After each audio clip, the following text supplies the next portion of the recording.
உறவுகள் அனைவருக்கும் வணக்கங்க. இங்கே சிறுகடிக்க ஆசையில் ரேகா அவங்க அம்மா வந்து கூப்பிட்டுட்டே இருக்காங்க. ஆனாலும் லவ்வை சொல்லி சக்ஸஸாக இருக்க நேரத்தில் இவங்க போயிட்டு வாடின்னு அம்மா வேண அந்த ஆண்டவனே வந்தாலும் யாரும் திரும்பி தராங்க பார்க்க மாட்டாங்க. கடுப்பாகுது. ஆனாலும் அழகாக மெயின்டைன் பண்ணிவிட்டு வர்றேம்மா ஃப்ரெண்டு கூட தானே இருக்கேன் அப்படின்னு சொல்லிட்டு வச்சுட்டு வந்து தான் செல்ல குட்டியோட கட்டி பிடிச்சி ஆசையாக லவ்வை ப்ரப்போஸை அழகாக ஏற்றுக்கிட்டு அப்படி தான் இருக்காங்க. சத்யாவுக்குள்ளே இவ்வளோ ஒரு காதலா அப்படிங்கிற அளவுக்கு இருக்குங்க. அடுத்து வீட்டுக்கும் ரேகா போயிடுறாங்க. போனதுக்கப்புறம் எங்கடி போனேன் அப்படின்னு கத்துறாங்க. ஏன் இப்போ என்ன, நான் தான் வந்துட்டேன்ல அப்படிங்கிறாங்க. வந்துட்டியா, நீ எங்கே போனேன்னு எனக்கு தெரியுண்டி அப்படிங்கிறாங்க.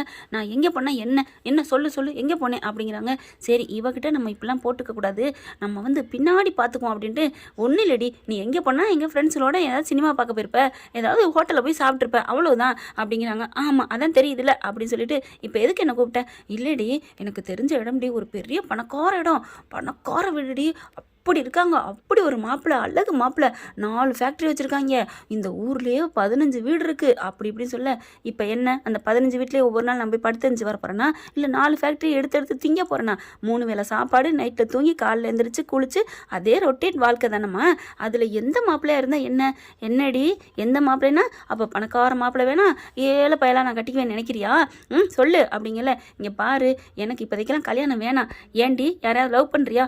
அப்பெல்லாம் ஒன்றும் இல்லை, நீ பேசாமல் இருக்கியா? இதை சொல்லத்தே வந்தியா, என்னை கூப்பிட்டியா, போமா அப்படின்னு சொல்லிட்டு ரேகா போயிடுது. மகா போனதுக்கப்புறம், என்னடி அம்மாவுக்கே நீ பாடம் சொல்கிறியா? இரு, உனக்கு வைக்கிறேன் பாரு பெரிய கச்சேரியா.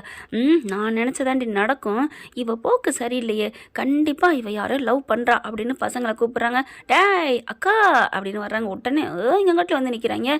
இவளை பின்னாடி ஃபாலோ பண்ணி போங்கடா, யார் கூட பேசுகிறா, என்ன பண்ணான்னு கண்டுபிடிச்சி சொல்லுங்கடா அப்படின்னு சொல்ல, கரெக்டாக சரிங்கக்கா, எஸ் மகாராணி, உத்தரவு மகாராணி அப்படிங்கிற மாதிரி போகிறாங்க. அந்த பிள்ளை நேரம் எங்கே போகும், ஃபைனான்ஸ் இதுக்கு தான் போகுது. அங்கே போனால் சத்யாவோட பேசிக்கிட்டு இருக்கு. அதுக்கப்புறம் 2 பேரும் போய் வசூலிக்கு போயிட்டு வருவோம். சத்யா, எனக்கு உங்க கூட இருக்கணும் ஆசையாக இருக்குது தெரியுமா அப்படின்னு சொல்ல, என்ன பண்ணலாம், இன்றைக்கி நம்ம படத்துக்கு போகலாமா? படத்துக்கா? ஐயோ, எங்கள் வீட்டில் அப்படிங்கிற வாயை பொத்திடுறாங்க. என்ன ரேக்கா, இப்படிலாம் ஆம்பளை பிள்ளை சொல்லாமல் திட்டுவாங்கன்னு நான் எங்கள் அம்மாக்கிட்டே சொல்லிட்டே வந்திருக்கேன். எங்கள் அம்மாவே, நீ சினிமாவுக்கு போயிருப்ப, சாப்பிட போயிருப்ப ஹோட்டலுக்கு அப்படின்னு அவங்க தான் எடுத்து கொடுத்தாங்க, நான் சும்மா இருந்தேன் அப்படின்னு சொல்ல, இப்போ என்ன ரேக்கா, படத்துக்கு போகணும் அவ்வளோதானே? சரி, நான் எங்கள் மாமாட்ட கேட்டுக்குவா. ஹலோ, என்ன சத்யா அப்படிங்கல, ப்ளீஸ் ஒரு வாட்டி சரி கேளு போ அப்படிங்கல. ஏன் கோமா, இப்போவே அம்மா அக்கா அப்படின்னு இருக்கானேண்டு? சேச்சா, அப்படிலாம் இல்லை, உறவுகளோடு இருக்கிறதா எனக்கு பிடிக்கும் சத்யா. இதைத்தான் என் மாமாவும் சொன்னார். என்ன சத்யா சொல்கிறேன்? ஆமாம் ரேக்கா, இந்த பொண்ணு உறவோடு வந்து கேக் கட் பண்ணணும் ஆசையாக இருந்துச்சுன்னு சொன்னிச்சு பார்த்தியா? அப்போவே அந்த பொண்ணு நல்ல பொண்ணுறா, காதலுக்கு பணம் அது இதுன்னு பார்க்காத, நல்ல மனசு மட்டும் பாருன்னு எங்கள் மாமா சொன்னாங்க. அவங்களே அப்படி சொன்னதுக்கப்புறம் நான் ஏன் ஒழிச்சு வைக்கணும்னு அவன்கிட்ட வந்து காதலை சொன்னேன். அப்போது அவங்க சொன்னதுனால தான் காதலை சொன்னியா? ஐயோ, என்ன ரேக்கா, காதலை சொன்னோன்னு படக்குன்னு இந்த சண்டை போட ஆரம்பிக்கிற? சே அப்படிலாம் இல்லை ரேக்கா, நீ எப்படி எனக்கு எது சொன்னாலும் விட்டு கொடுப்ப, அந்த மாதிரி கல்யாணத்துக்கு அப்புறம் இரு ரேக்கா. நீ இந்த மாதிரி பட்டுன்னு பற்றியா, உன் பொருள் ஒன்றுதுன்னு ஆனோன்னே என்னை எதிர்த்து பேசுகிற திட்ட ஆரம்பிச்சிட்டேன். ஏய், நான் எப்படா திட்டினேன்? இதுதான் ஆரம்பம். நான் சொன்னோன்னே அப்படியான்னு கேட்காம பட்டுன்னு சொன்ன பார்த்தியா? நாளைக்கு வந்து அப்போ உங்கள் அக்கா மாமா முக்கியமா அப்படி இப்படின்னு கேட்டுருவேருக்கா, நீயும் எல்லா பொண்ணுகள் மாதிரி இருந்துருவியா? சேச்சா, நான் சும்மா சொன்னேன்டா, எனக்கு பிடிச்சது உங்கள் அக்கா மாமா எல்லாரையும் தான்டா. சாரி சத்யா அப்படின்னு கட்டி பிடிக்கிறாங்க. சரிம்மா, நானும் அதுக்காண்டி ஒன்று நான் தப்பாக மட்டமாலாம் நினச்சிட மாட்டேன், என்னில் பாதியான இல்லை, என்னை முழுசாகவே ஒன்று நான் நினைப்பேன்டா அப்படிங்கிறாங்க. அப்படியே 2 பேரும் கட்டிக்கிறாங்க. அதுக்கப்புறம் முத்துக்கு கால் பண்ணுறாங்க, ஸ்பீக்கரை போட்டு, மாமா எங்கே இருக்கீங்க அப்படின்னு சொல்ல, வீட்டுக்கு வந்துட்டேன்டா, வீட்டில் தான் இருக்கேன், அக்கா கூட தான் இருக்கேன். அப்படியே மாமா ஸ்பீக்கரை போடுங்க அப்படிங்கிறாங்க. ஸ்பீக்கரை போடுறாங்க. என்னென்ன விஷயம்? இல்லை மாமா, நான் ஒன்று கேட்பேன், அதுக்கு நீங்கள் ஓகே சொல்லணும். டே, நான் வந்து ஓகே சொல்லிட்டேன் மேடா, அந்த பொண்ணு ரொம்ப நல்ல பொண்ணாக இருக்குது, ஏற்றுக்கடா, அந்த பொண்ணு எனக்கு தங்கச்சி அவரை நான் கொடுத்து வைக்கணும், கேட்டுக்கிட்டியா அப்படிங்கல. எனக்கும் சந்தோஷமாக இருக்குன்னு ரேக்கா சொல்லுது. அதுக்கப்புறம் இல்லை, அந்த பொண்ணு ஒன்று ஆசைப்பட்றா, என்ன கேட்டாலும் நடத்தி கொடுறா, என்ன கேட்டாலும் முடியுமா மாமா? டே, பொண்டாட்டியாக வந்தாலும் சரி, லவ் பண்ணாலும் சரி, ஆசைப்பட்டதை நிறைவேற்றணும், அப்போ தாண்டா நம்ம சந்தோஷமாக இருக்க முடியும் அப்படிங்கிற மாமா அப்படிங்கிறாங்க. மீனா முறைக்கிறாங்க. டே, என்னடா அந்த பொண்ணு ஆசைப்பட்டுச்சு?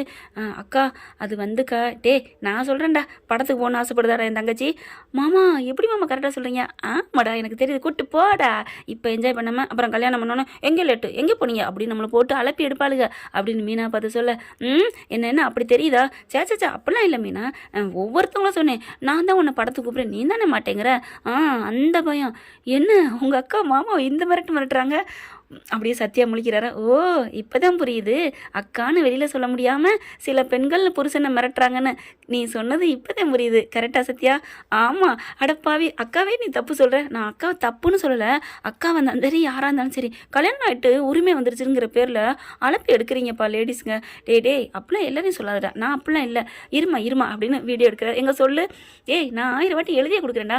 நான் அப்படி இல்லை. என் சத்யாவை கண்ணுக்குள்ள வச்சு தாங்குவேன். என்ன சண்டை போட்டாலும் சரி என்ன பேசினாலும் சரி எஸ்ன்னு தான் சொல்லுவேன். பார்க்கலாம் அப்படின்னு சொல்லிட்டு நானும் தான் என் பொண்டாட்டியை தாங்குவேன் அப்படின்னு 2 பேரும் பேசிக்கிறாங்க. ஓகே டீல் அப்படின்னு சொல்லிட்டு 2 பேரும் கிளம்புறாங்க படத்துக்கு. பார்த்துக்கிட்டே இருந்துட்டு அப்படியே ரேகாவுக்கு அந்த ரேகா அம்மா இருக்காங்க இல்லையா அவங்களுக்கு கால் பண்ணி சொல்ல, என்னடா சொல்கிற, அவளை பிடிடா. அக்கா அப்படிலாம் பிடிச்சா மாட்டிக்கிடுவான். படத்துக்கு உள்ளுக்க போயிட்டாங்க. நீங்கள் பார்க்க சொன்னீங்க பார்த்துட்டேன். அவன் ஃபோட்டோவே எடுத்திருக்கேன் அனுப்புகிறேன் அப்படின்னு சொல்ல, பார்த்தா இது சத்யா தம்பி மீனா தம்பியாச்சே, சத்யா பயலாச்சே அப்படின்னு நினைக்க போயும் ஐயோ என்ன நினச்சிட்டு இருக்கா. ஒன்றும் இல்லாதவளை பிடிச்சி லவ் பண்ணுறாளே. ஒரு கோடீஸ்வரன் பையனாக இருந்தால் கூட சரின்னு சொல்லலாம். அவள் வரட்டும் அப்படிங்கிற. அக்கா நீ அப்படிலாம் பண்ணாதக்கா, அவனை போட்டு தள்ளுக்கா. ஆமாடா அதுவும் நல்ல ஐடியா தான் அப்படின்னு என்ன பண்ணுறாங்க. இருக்கட்டும் மறுநாள் என்ன பண்ணுறாங்க, சத்யாவுக்கு கால் பண்ணுறாங்க. ஆளை வச்சு திட்டம் போட்டு ஒரு ஆம்பளை வச்சு தான் பண்ணுறாங்க. அப்படியே பார்த்தீங்கன்னா இந்த மாதிரி இந்த இடத்துல இருக்கேன், உங்களுக்கு பணம் கொடுக்கணும்ல, வந்து வாங்கிட்டு போங்க. நான் சீக்கிரம் ஃப்ளைட்டுக்கு டைம் ஆச்சு, உங்களுக்கு நான் 2 லட்ச ரூபா கொடுக்கணும், வந்து வாங்கிட்டு போங்க அப்படின்னு சொல்ல, இந்த வந்துட்டேன் சார் அப்படின்னு ஓடுறாரு. ஓடி கரெக்டாக அந்த ரூம் நம்பர்லாம் சொல்கிறாங்க. லாட்ஜில் தான் இருக்குன்னு சொல்லிட்டு போய் கதவை திறக்கிறாரு. பார்த்தா பொண்ணு.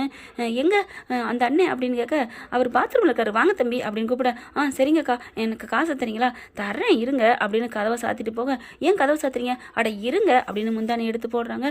அக்கா என்னக்கா நீங்கள் அப்படிங்கிற, இருங்க அப்படின்னு சொல்லிட்டு டக்குன்னு தலையில் இருக்க பூவை பிக்கிறாங்க, நெத்தி எதுங்கிறாங்க. சத்யாவிட்டு பட்டனை கழட்டுறாங்க. அக்கா விடுங்கன்னு கத்திட்டு வெளியில் வர பார்க்குறாங்க, கதவு கிட்ட வர பார்க்குறாங்க. ஆனால் பார்த்தீங்கன்னா கரெக்டாக டொட்டுன்னு கதவை தட்ட சத்தம் போட்டால் பார்த்தீங்கன்னா போலீஸு. என்னடா பண்ணுறீங்க அப்படிங்கிற. ஐயோ போலீஸுங்க எங்கள் மன்னிச்சுக்கோங்கன்னு அந்த பொம்பளை நடிக்குது. அவள் அப்படிப்பட்ட கேஸு. ஆனால் சத்யா பிள்ளைல ஐயோ நான் அப்படிலாம் இல்லைங்க, நான் எதுவுமே தப்பு பண்ணல, ப்ளீஸ்னு கெஞ்சுறாங்க. ஆனால் சத்யா கெஞ்ச அரெஸ்ட் பண்ணுறாங்க. இது எல்லாத்தையுமே ரேகா ஓடி வந்து பார்த்துடுறாங்க. ஏன்னா ரேகாவும் சத்யாவும் இருக்கையில் தான் காசை கூப்பிடுறாங்க. அப்போ கரெக்டாக நான் போய் வாங்கிட்டு வந்துடுறேன், ஹோட்டலுக்குலாம் லாட்ஜுக்கெலாம் நீ வேணாம் அப்படின்னு ரேகா விட்டுட்டு போயிட்டாரு. ஆனால் ரேகா நானும் வருவேன், நீ மட்டும் போக வேணாம் அப்படின்னு சொல்லிட்டு, ஏன்னா லவ் வந்துருச்சுல பின்னாடியே வராங்க. வந்ததுனால தான் இப்போ சரி அவன் வாங்கிட்டு வரட்டும்னு வெளியே நிற்கிறாங்க. போலீஸ் வருது. என்னன்னு பார்க்கல தான் அரெஸ்ட் பண்ணி கூட்டிகிட்டு வர்றாங்க. அதை பார்த்தோன்னே சத்யா அப்படின்னு சொல்ல, பாரு ரேகா நான் ஒரு தப்பும் பண்ணல, என்னை இப்படி பண்ணுறாங்க அப்படின்னு சொல்லிட்டு துடிக்கிறாரு. பாரு சத்யா பாரு, நான் ஒரு தப்புமே பண்ணல, நான் உன்ட்ட தானே பேசிகிட்டு இருந்தேன், காசு கொடுக்குன்னு சொன்னதுனால வந்தேன் அப்படிங்கிறாங்க.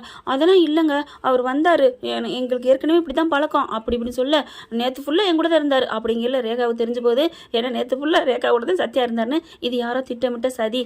ஏன்னா அம்மா வந்து நம்மளை திட்டுச்சு, நீ யாரோடய சுற்றி திறன்னு கரெக்டாக அம்மாவோட வேலையை தான் இருக்கணும். ஏன்னா அங்கே கரெக்டாக பேசிக்கிட்டு அம்மாவோட அடியாட்கள் பார்த்துட்டு போனதையும் கவனிக்குது. இவன் யார் எதுக்குன்னு அப்போயே நோட்டம் இடுது. சரி சத்யாவோட சந்தோஷமாக இருக்கும், இதை பேச வேணான்னு விட்டேன். ஆனால் இப்படி பண்ணிருச்சா அப்படின்ட்டு, இங்கே பாருங்கள் எதுக்கு இப்போ நீங்கள் இவங்களை அரெஸ்ட் பண்ணுறீங்க, என்னம்மா நீ என்னம்மா கிறுக்கா, நீ கையங்களாமா லாட்ஜில் மாட்டியிருக்காங்க, அவங்க ஒன்றும் மாட்டலை, என்ன கையங்களாக மாட்டியிருக்காங்க, நான் தான் உள்ளே இருந்தேன், நான் இப்போ தான் எனக்கு கொஞ்சம் மாதிரியாக இருக்குது, வெளிக்காற்று அனுப்பிச்சிட்டு டீ குடிச்சிட்டு வரேன்னு வெளில வந்தேன், அதுக்குள்ளே நீங்கள் அரெஸ்ட் பண்ண வந்துட்டீங்க அப்படின்னு சொல்ல, அம்மா அப்புறம் அந்த பொண்ணு இருந்துச்சு, அந்த பொண்ணு பாத்ரூம் கழுவ வந்துச்சுங்க, எல்லாம் கழுவி முடிச்சுட்டு அந்த பிள்ளை சேலையை சரி செஞ்சுட்டு நீங்கள் பிடிச்சிருக்கீங்க, அம்மா நீ போமா அப்படின்னு சொல்லி வரட்ட, இல்லைம்மா அப்படிங்கிற, நீ போறியா என்ன சிந்தாமணி அவள் தானே நீ அப்படின்னு குனிஞ்சுக்கிட்டு சொல்ல, ஐயோ ஐயோக்கா நீ எப்படிக்கா அப்படிங்க, அவங்க பொண்ணு தான் நான் சொல்கிறேன், நீ இப்போ ஒதுங்கிக்கிட்டுனா நீ தப்பிச்ச, இல்லைன்னா ஏன் சத்யாவை நான் எப்படியும் கொண்டாந்துருவேன், ஆனால் நீ தான் அனுபவிப்ப, நான் என்ன வேணாலும் பண்ணுவேன், எங்கள் அம்மாவோட நான் 92 அடி தாண்டுவேன் அப்படின்னு சொன்னோன்னே, சாரிம்மா அப்படின்ட்டு, ஆமாங்கய்யா நான் பாத்ரூம் தான் கழுவு வந்தேன், நீங்கள் தான் தப்பாக பிடிச்சிட்டீங்க, இந்த பொண்ணு இவங்க தான் இருந்தாங்க அப்படின்னு ஒதுங்கிக்கிறது. ஓ நீங்கள் இருந்தீங்களா, சரி 2 பேரும் கிளம்புங்க அப்படின்னு சொல்லிட்டு ஸ்டேஷனுக்கு கொண்டு வராங்க. சிந்தாமணிக்கு இந்த தகவல் அப்படியே போகுதுங்க, அப்படியே அலர்ட்டாக தூக்கி கொண்டு வைக்கிறாங்க. பார்த்தா சிந்தாமணி ஆடி போகுது. ஐயோ ஏன்டி இப்படி என் மகளை விட்ட, நான் என்னங்க பண்ணுவேன், அந்த பிள்ளை மிரட்டுது, உங்களோட அந்த உங்கள் பொண்ணு மிரட்டுது, நான் என்ன பண்ணுறது, ஐயோ கர்மம் அப்படின்னு ஸ்டேஷனுக்கு ஓடுது. அங்கே போயிட்டு பார்த்தீங்கன்னா என்ன ஆச்சு, என் பொண்ணை எப்படி கொண்டாட போச்சு, அம்மா நாங்கள் இந்த மாதிரி கைது பண்ணி கொட்டியாந்துருக்கோம், என்ன நினச்சிட்டு இருக்கீங்க அப்படிங்கிறாங்க.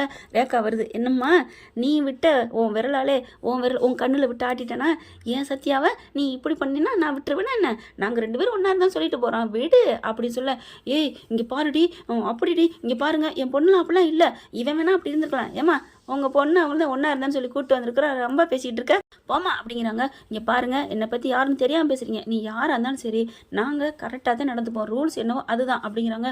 ஐயோ ஐயோ அப்படின்னு தவிச்சிட்டு இருக்காங்களா. உடனே ரேக்கா என்ன பண்ணுது, அவங்க ஃப்ரெண்டுக்கு ஒரு மெசேஜ் போடுது. கரெக்டாக அவங்க ஃப்ரெண்டு வந்துடுறாங்க. இங்கே பாருங்கள், நாங்கள் 2 பேரும் லவ்வர்ஸ், கல்யாணம் பண்ணிக்கலாம்னு பிளான் போட தான் இங்கே போனோம், எந்த தப்பும் பண்ணலை. ஓ அப்படியா, நீங்கள் லவ்வர்ஸா? ஆமாம் சார். சரிங்க, கல்யாணம் பண்ணிக்கலான்னு தான் பிளான் போட்டிங்க. ஆமாம், அப்போ தாலியை கட்ட சொன்னால் கட்டுவானா அப்படிங்கிற சத்தியம். அப்படின்னு பார்க்குறாங்க. தாலியை கட்டியா? தாலியை கட்டு அப்படிங்கல. இல்லை அப்படிங்கல. எப்படி கட்ட முடியும், அவங்க வந்து லவ்வர்ஸ் இருந்தால் தானே தப்பானதுக்கு போயிருப்பாங்க அப்படின்னு அங்கே இருக்க ஒரு ஆள் சொல்ல, அவன்கிட்ட தாலி வேணுமே அப்படிங்கல. கரெக்டாக அவங்க ஃப்ரெண்டு வராங்க. இதோ தாலி இருக்குது அப்படின்னு கொடுக்க, அப்படி பார்க்குறாங்க சிந்தாமணி. ஏய் என்னடி நீ அப்படிங்கல. ஆண்டி சும்மா இருங்க ஆண்டி அப்படின்னு சொல்லிட்டு இன்ஸ்பெக்டர் கொண்டு கொடு அப்படிங்கிறாங்க. நம்ம ரேக்கா இன்ஸ்பெக்டர் கொண்டு கொடுக்குறாங்க. இந்தாங்க உங்கள் பொண்ணான கையால் இந்த தாலியை கையில் கொடுங்க அப்படிங்கல. என்னம்மா அப்போ நிஜமா நீங்கள் லவ்வர்ஸ் தானா? ஆமாம் சார், நான் தான் சொல்கிறேன்ல அப்படிங்கிறாங்க. அதுக்கான விட முடியாதுமா அப்படிங்கல. அதான் சார் தாலியை கட்ட சொல்லுங்கள், பேப்பர் மீடியாக்கெல்லாம் கூப்பிடுங்க அப்படிங்கிற. மீடியா பேப்பர்லாம் வந்துடுறாங்க. அப்படியே சத்யாட்ட கொடுக்குறாங்க. இது எல்லாம் லைவாக போயிட்டுருக்கு. நம்ம மீனாவும் முத்தும் பார்க்குறாங்க. என்னது சத்யா அப்படி நிற்கிறான், அப்படி என்னன்னு, எந்த இடம், எந்த ஸ்டேஷன் அப்படின்னு சொல்லி பார்த்துட்டு வேகமாக ஓடுறாங்க. பார்த்தா சத்யா பார்க்குறாங்க. இல்லை எங்கள் அக்கா மாமா வரணும் அப்படின்னு ஃபோன் அடித்தா, டே அங்கே தானே வந்துட்டுருக்கோம், நான் எல்லாம் டிவியில் செய்தியில் எல்லாம் பரவிக்கிட்டு இருக்கடா அப்படிங்கல. வெயிட் பண்ணிட்டு இருக்காங்க. வந்துடுறாங்க. என்னாச்சு ஏதுங்கல நடந்ததை சொல்கிறாங்க. அப்போ தான் சொல்லுது ரேக்கா, எங்கள் அம்மாவோட பிளான் அண்ணே, நான் ஒன்றும் பண்ண முடியலண்ணா அப்படிங்கிறாங்க. மீனா பார்க்குறாங்க. என்னங்க இப்படி நடக்குது அப்படிங்கல. நாங்கள் உள்ளார தள்ளி வச்சுருவோம், கோர்ட்டுக்கு கேஸ் போகும், என்ன சொல்கிறீங்க அப்படிங்கல. ஆமாம், நான் எந்த தப்பும் பண்ணல மாமா, பணம் வசூலிக்க தான் போனேன். ஆனால் இப்படி இருந்தா ஒரு பொம்பளை வந்து இருந்துட்டு பண்ணிடுச்சு, என்னை காப்பாற்றுறக்கா ரேகா தன்னைத்தானே பண்ணிட்டு இப்படி நிற்கிது அப்படிங்கல. எப்போ ஒரு புருஷனை ஆகிறதுக்கு முன்னாடியே அவனுக்கு ஒன்றுனா துடிச்சு நிற்கிறாளோ, இந்த மாதிரி பொண்ணு வாழ்க்கையில் தேடினாலும் கிடைக்காது மீனா அப்படிங்கல. ஆமாங்க அப்படிங்கிறாங்க. டே கட்டுறா மாப்பிள்ள தாலியை, சார் உங்கள் பொண்ணான கையில் கொடுங்க சாருங்கிறாங்க. தாலியை கொடுக்குறாரு, கட்டுறாரு. ஸ்டேஷன்லேயே கல்யாணம் முடிஞ்சிருதுங்க. பொத்த பைசா செலவு இல்லாமல். இப்போ பார்த்தா எங்களை ஆசீர்வாதம் பண்ணுங்கன்னு ஆசீர்வாதம் வாங்குறாங்க. 2 பேருக்கும் கல்யாணம் சூப்பராக நடக்குது. சிந்தாமணி அப்படியே முறைச்சிக்கு நிற்கிது. அப்படியே மீனை அப்படி சவால் விடுறாங்க. என்ன தூக்கி போட்டு மிதிக்கலான்னு நீ விழுந்து கிடக்குறியா? ஓ மேலே இப்போ நாங்கள் மிதிச்சு போயிட்டுருக்கோம், வா ரேக்கா அப்படிங்கிற. ரேக்கா பார்க்குது. என்னம்மா உன் பொண்ணு ஒரு ஏழையை லவ் பண்ணணும்னா எப்படிலாம் திட்டம் போட்டு குழி பறிச்சு இன்னொரு ஏழை பையனை போய் தள்ளி விட்டியே, அந்த இதுலேயே நானும் விழுந்துட்டேனே, இப்போ என்ன பண்ணுவேன்? போடி போ, நீ விழுந்தது பாதாளம் குழின்னு தெரியாமல் நீ விழுந்திருக்க, கண்டிப்பாக நீ அதுலேருந்து வருவடி, என்னை தேடி அம்மானு வருவேன். பரவாயில்லம்மா, எனக்கு எதுவுமே இல்லாத சூழ்நிலை வந்தாலும் உங்ககிட்ட வரமாட்டேன், எனக்கு என் அண்ணன் இருக்காங்க, என் அண்ணி இருக்காங்க அப்படிங்கிற. மீனாவுக்கு முத்துக்கு சந்தோஷம் தாங்கலை. நீ வாமா தங்கச்சி, எத்தனை பேர் எவ்வளோ அடுத்தவங்களை தகுடு திட்டம் வேலை பண்ணாங்க, இப்போ ஆப்பு ரெடியாக ஆண்டவன் வச்சான்ல அப்படின்னு சொல்லிட்டு சந்தோஷமா போகிறாங்க. என்ன ஃப்ரெண்ட் இப்படி போனால் நல்லா தானே இருக்கும், சிந்தாமணிக்கு ஆப்பு எப்படி வேணாலும் வரும் தானங்க. தேங்க்யூ. இந்த வீடியோ உங்களுக்கு பிடிச்சிருந்தா தயவு செய்து லைக் பண்ணுங்க. இன்னும் அப்டேட்ஸ்க்காக சேனலை சப்ஸ்கிரைப் பண்ண மறக்காதீங்க. நம்ம கிட்ட இருக்க எல்லா சேனல்ஸோட லேட்டஸ்ட் வீடியோ அப்டேட்ஸ்க்காக மேல ரைட் சைட்ல காட்டுற லிங்கை கிளிக் பண்ணி வாட்ஸ்அப் குரூப்ல ஜாயின் பண்ணுங்க. உங்களிடம் விடைபெறுவது நான் உங்கள் மெஹர்.